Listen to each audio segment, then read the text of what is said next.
Welcome into the FNIA podcast with a couple champions of this great game. Tony Dungy in the middle, Rodney Harrison on the outside, Jack Collinsworth. Fellas, we come here today because we have a trade between two of the great brands and teams, well, two of the most popular teams in the NFL, the Steelers and the Cowboys. So the Steelers, they get a 2026 third round pick and a 2027 fifth round pick. The Cowboys, they get Pickens. George Pickens from the Pittsburgh Steelers, wide receiver in a 2027 sixth round pick. So, Rodney, your initial reaction when you heard the news? My initial reaction was like, wow, the Cowboys got an outstanding talent. And this is a talent that they needed badly. I mean, this is a super talented guy. He can come in as a number two receiver, and he's one of the most talented raw guys in the National Football League. If this guy was coming out right now, he would be a top 10 pick.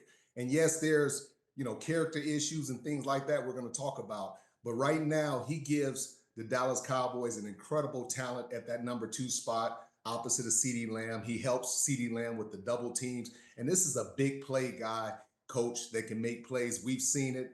And I was really excited about the Cowboys going to grab this guy. Well, Jack asked initial reaction. My initial reaction was just to shake my head and say, where are these two franchises going?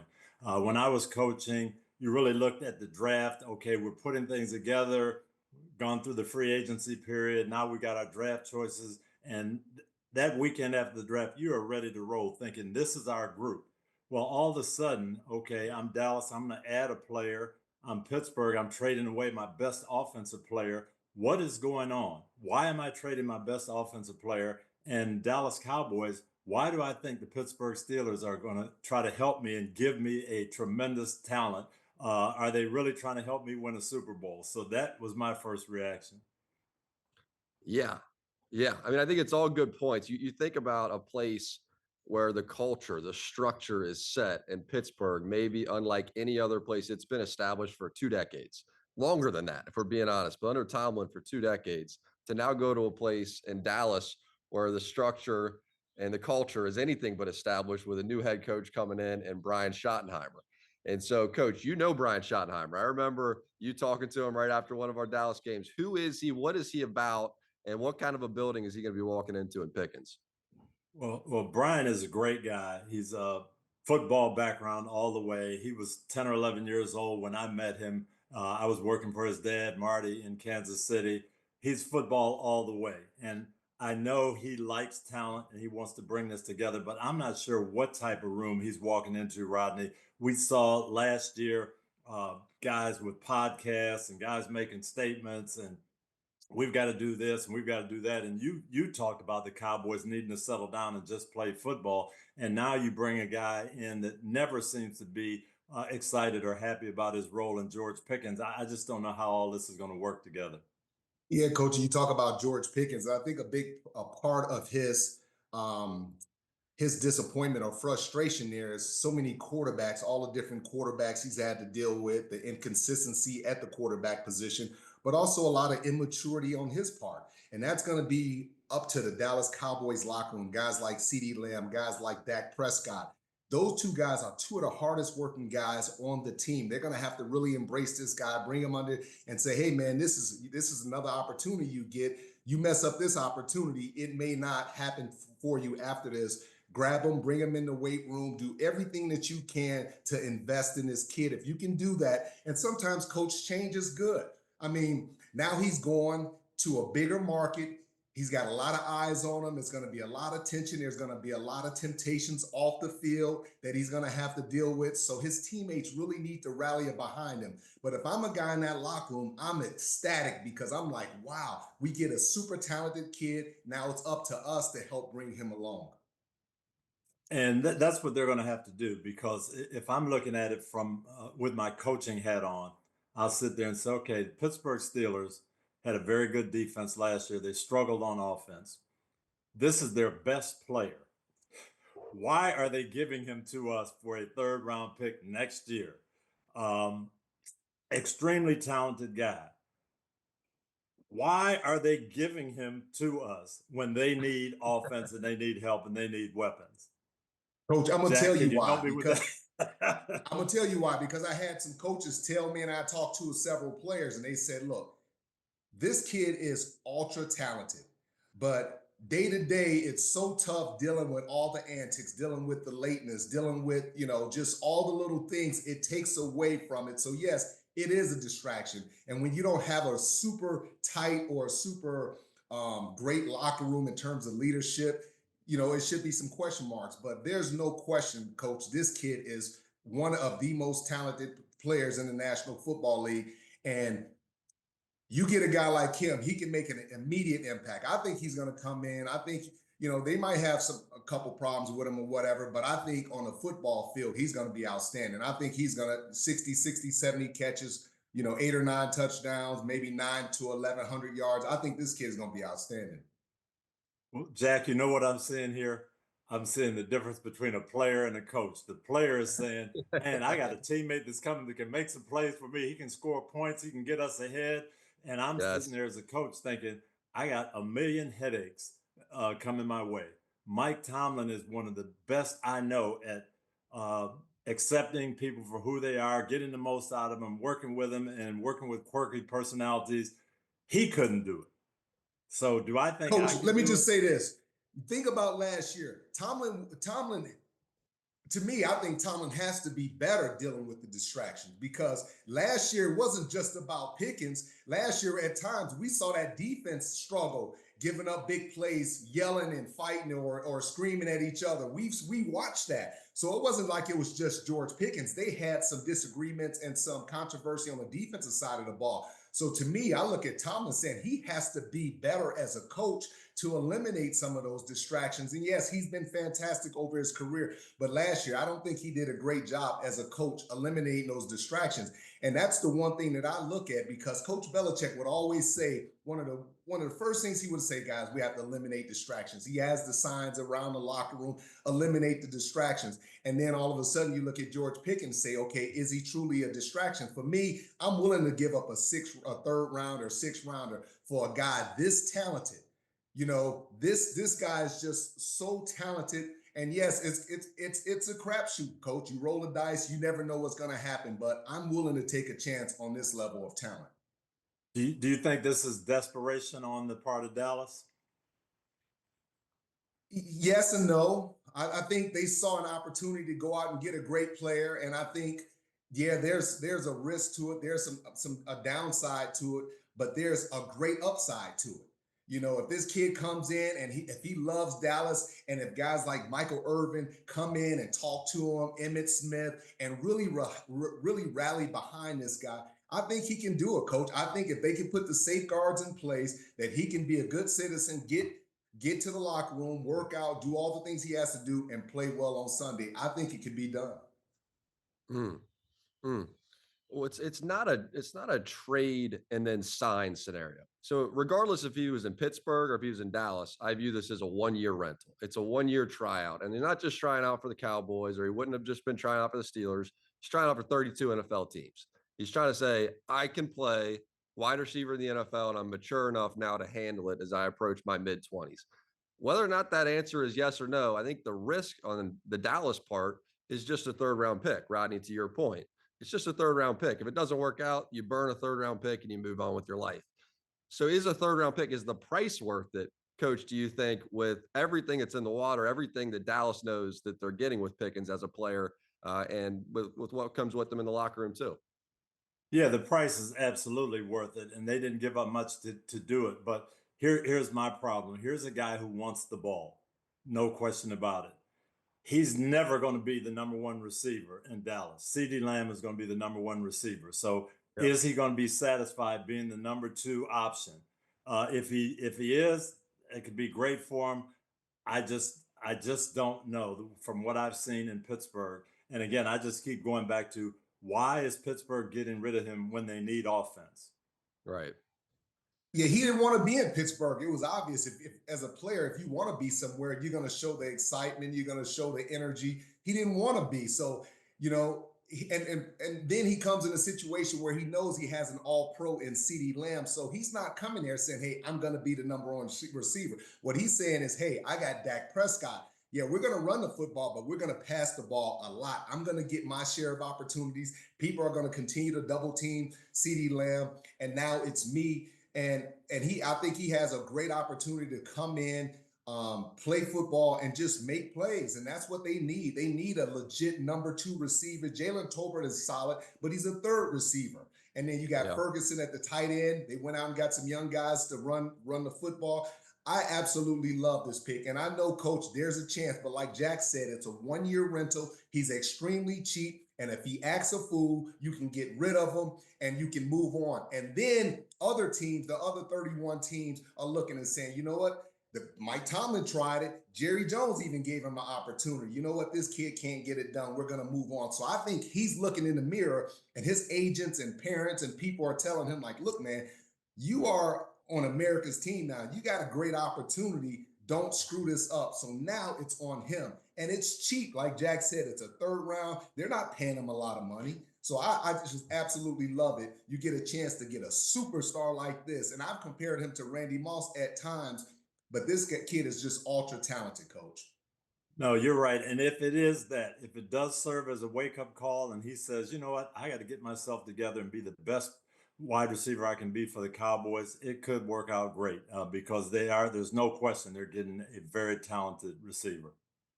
But also, Jack, I look at within the division, within the division, the Eagles have gotten better on the defensive side of the ball. They've gotten better at linebacker. They have a lot of depth in the secondary. You look at the Giants, they've gotten better on defense. Abdul Carter, the help that they've gotten in the secondary. And the Washington Commanders, they're going to be better too. So the Cowboys needed to be aggressive. They needed to go out and get a guy that can make plays, not just a guy that's there like a Christian Kirk. You need a player that can play like a George Pickens, that can bring some dynamic playmaking down the field and take some pressure off of CeeDee Lamb. So I just love it, man. Yeah. Like you're saying, Coach, the Steelers, they got to have something. I mean, you start looking at their team offensively and you go, what is the strategy here? And if, Aaron Rodgers is going to be the fix-it for this strategy, I would question that too.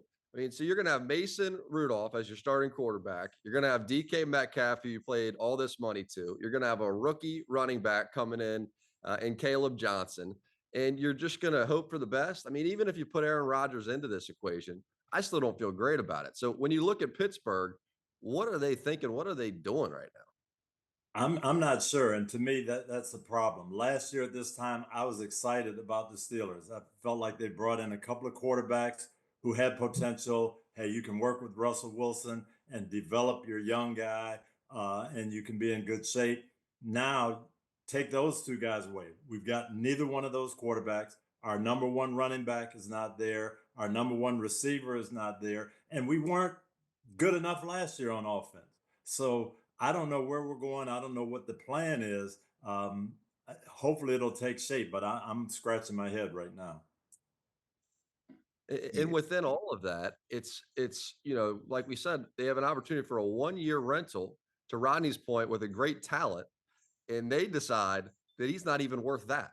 He's not even worth a low payment opportunity for a contract year. He's such a pain in our butt that he's not even worth that. And so that is where I start going, what did Dallas really get here? And I know it's at a low price and all those things, but if Tomlin decides in this sort of a desperate looking offense, it's still not worth it, I'd be worried if I'm Dallas. Go ahead, Rod. Yeah, I just, once again, I just think that, you get a chance to see the talent. It's no different than the research that you do when you're drafting a guy, whether it's in the 1st round, 3rd round, or the 5th round. You have to do your due diligence. And I just think, yeah, maybe it's desperation, but at the same time, you tell me there's a lot of teams that would love to have a young, talented guy like this. And then for him to have to deal with what he dealt with in Pittsburgh, he wants the ball. He wants to make plays, and dealing with the inconsistency and the inconsistent play at the quarterback position. All the different offensive coordinators. Are they going to run the football? Are they going to pass the football? It's been a mess in Steelers Nation. It's been an absolute mess, Coach. So who, especially a young guy that wants the football, why would he want to be there? And of course, he's not mature enough to handle the moment, so he shows his immaturity and he wants out.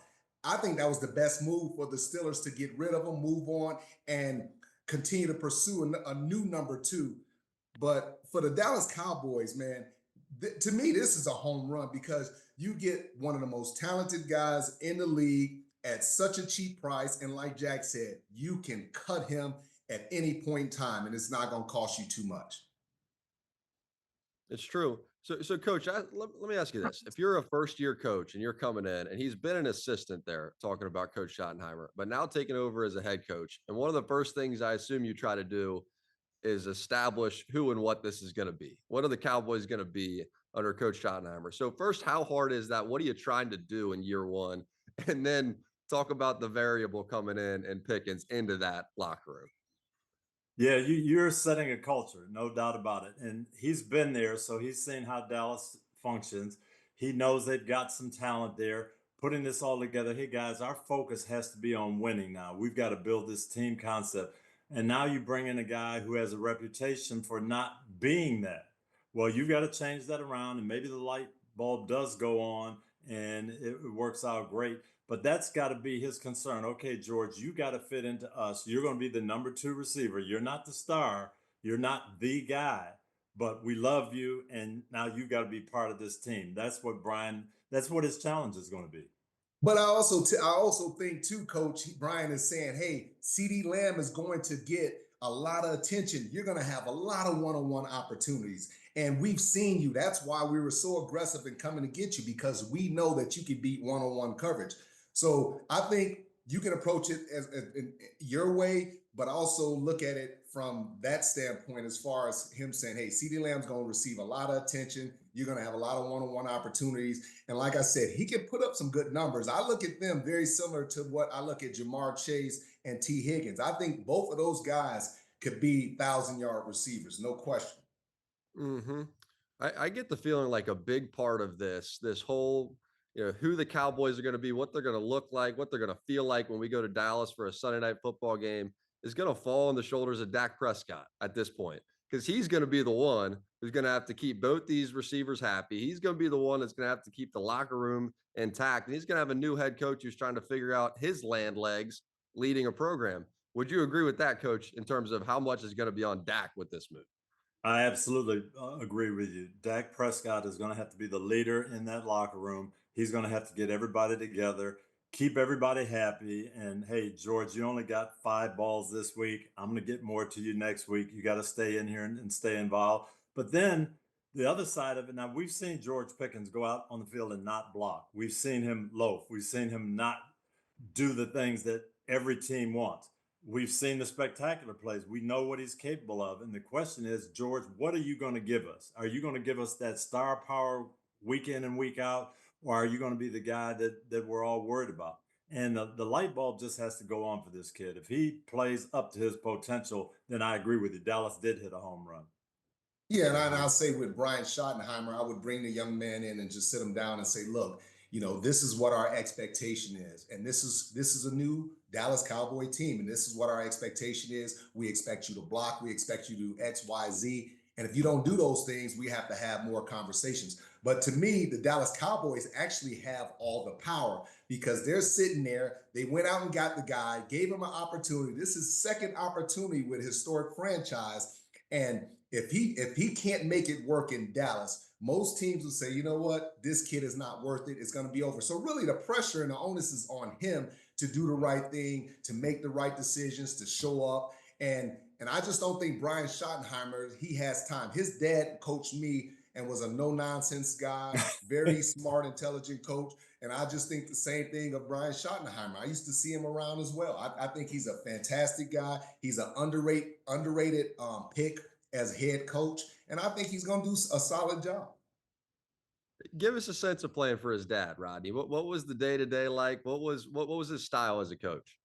His dad would come in with this big hat, always had his shirt tucked in, and his dad was very, Coach, just like I know, very, very smart. Like some of the words in the dictionary that he would use, you like, Coach, what did that mean? And he'll laugh. But he's a very intelligent man, tremendous leader, and he's a great communicator. So I think that he gets that well from his dad. And Brian is the same way. And you said no nonsense, Rodney, and that's what is going to be the key here. Is George Pickens going to fit into that mold. And if he does, again, this could work out great for him. And coach, think about it. He's a young player. He's looking at his bank account. He hasn't made that big money. He doesn't have 10, 15, 20 million just sitting in an account. So the pressure is on him. And then what happens too, if you get injured, now you're sitting on the sideline, you're worried about your future. So everything is right here in front of George. He has a new head coach, a new situation. He has an owner that absolutely loved him and said, forget about what everybody else thinks. I'm going to go get this guy. This is the guy that we want. They went and got him for a reason. If he does the right things, if he plays as well as I think he can play, he'll be another guy up for a big contract. But like I said, he looks at his bank account and he doesn't see all those zeros, coach. I think he's going to be on good behavior. For sure. For sure. I mean, it's a contract year, right? So it's the good side of the contract year is he should be on his best behavior. The other side of it is, Right. like coach's point, he's going to want the ball. I mean, that's what contract year is all about. You want that production to go with it. And Dallas is a place unlike any other where there's going to be tours of the practice facility. I mean, you're going to have people and fans walking around the building. It's like the stars kind of rule the day there from the perspective of that's what it is. I mean, football runs the world down there in Dallas.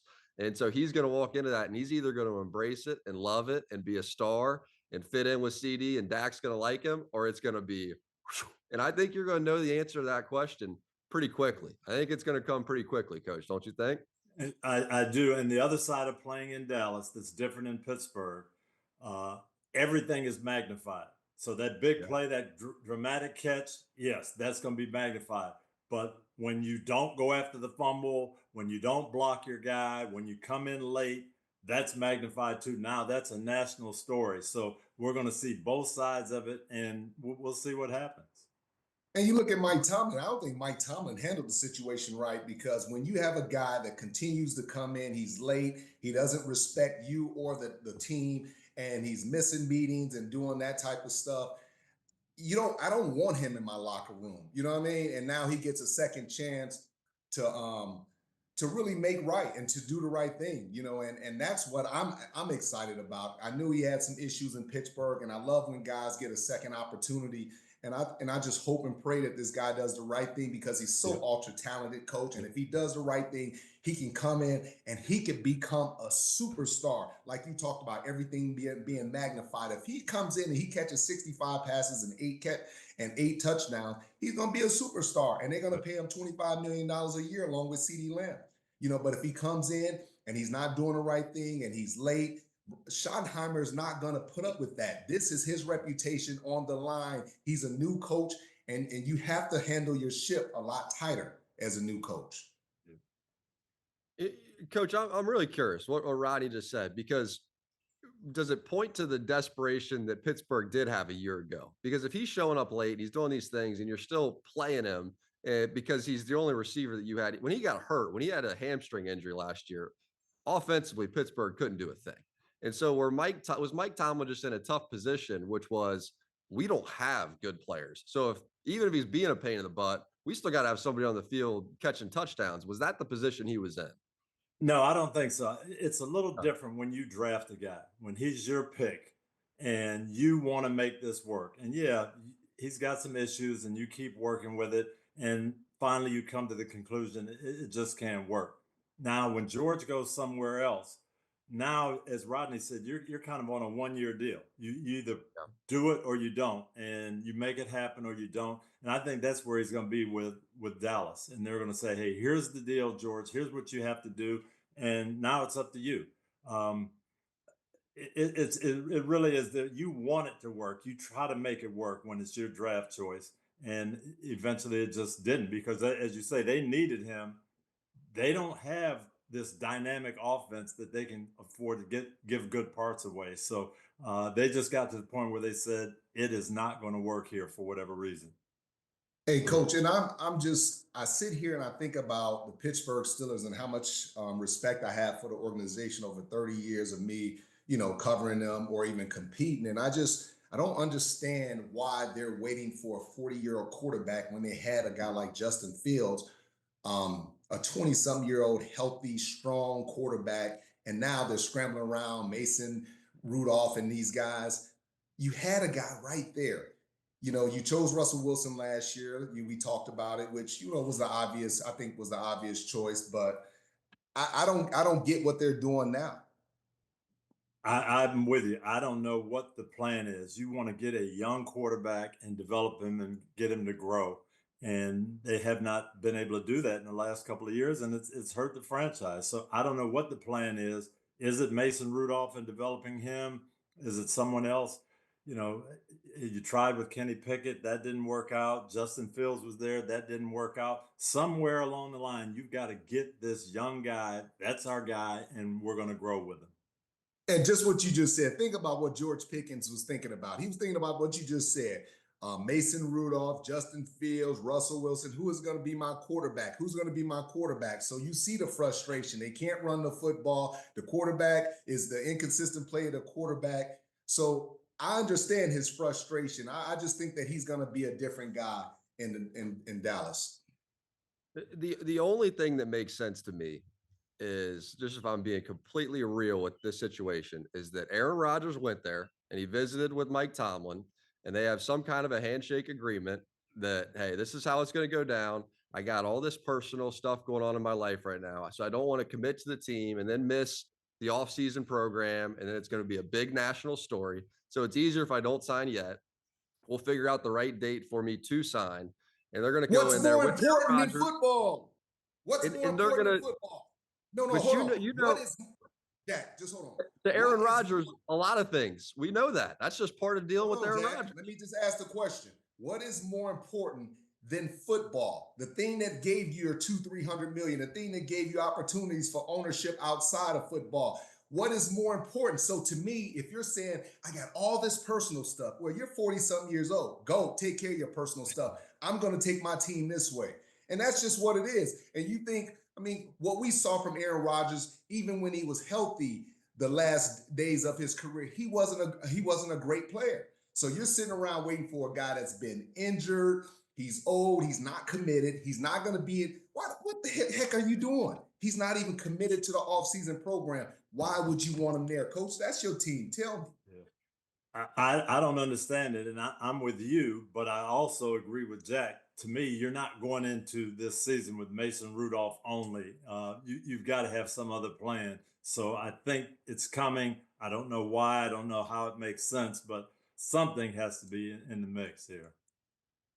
The only way you do it, Rod, it's certainly not their first pick. It's not their first choice. They would have loved if something else would have came their way, I am sure. Or if they had loved this quarterback class, if somebody had fallen. They're desperate. They're not in a good spot. And I think they're looking at Mason Rudolph and Will Howard, who they took in the 6th round, and they're going, we think Aaron Rodgers has a better chance to get us 19 points and we can win 19-18. And I think that's their plan right now. That's the style of games that Pittsburgh can win. And if they think Rodgers can put together 2 or 3 touchdown drives, they think it gives them a better chance than Russell Wilson. I think that's where the Steelers are right now. No, I'm just not a big fan of sitting back waiting. To me, I want my guys, when I look in that locker room and in that huddle, I want to make sure everybody in here is committed to playing football. This guy's been in the league so long. He's made tons of money. He's got a lot of outside things going on. Go handle that. But as a coach, man, I have to have everybody here so we can build, we can work, we can trust each other.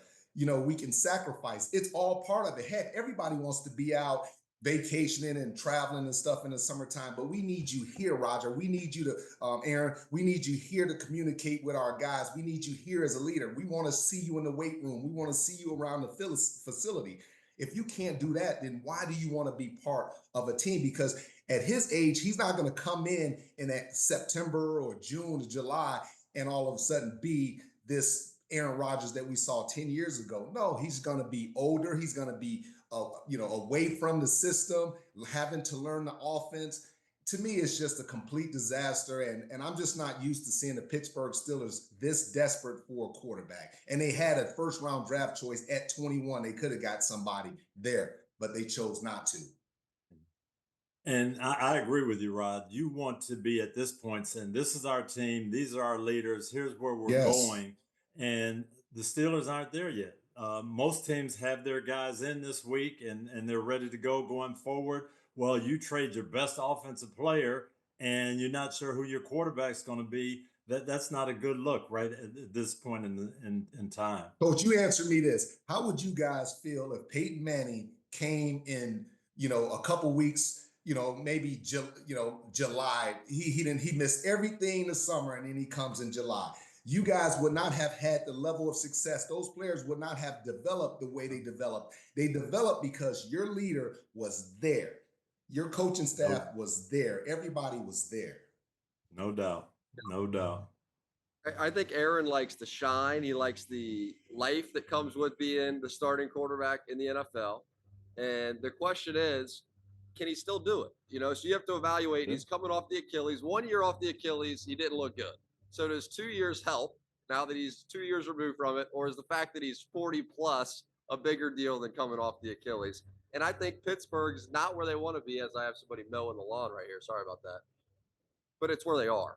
And they're deciding that this would be better than that. It's not finalized yet by any stretch of the imagination, but the longer this plays out, the more bleak it looks for Pittsburgh, and the more I feel like it's going to be Aaron Rodgers.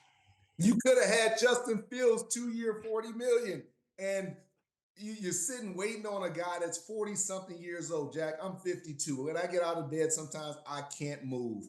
And I felt the same way at 40-something, all right? I can only imagine what he's feeling with his body and things like that. And even if you get Aaron, he comes in September, weather's nice, October, and then all of a sudden, when the weather starts to change, you see a difference because he's older, his body's aching, and he's not able to do the things that I want no part of Aaron Rodgers. And I say that with all respect. I want no part of him as my quarterback. I'm willing to move on from a 40-year-old quarterback.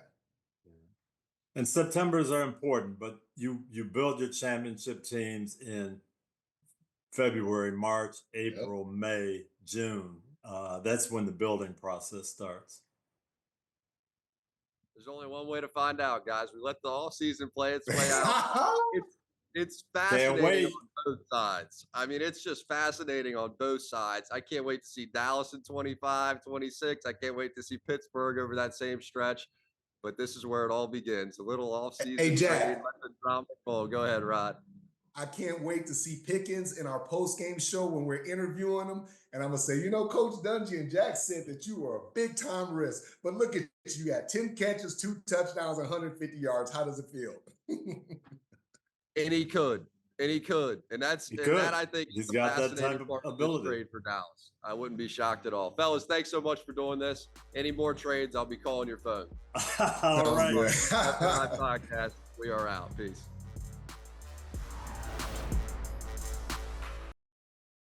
Hi, I'm Mike Tirico, and thanks for watching.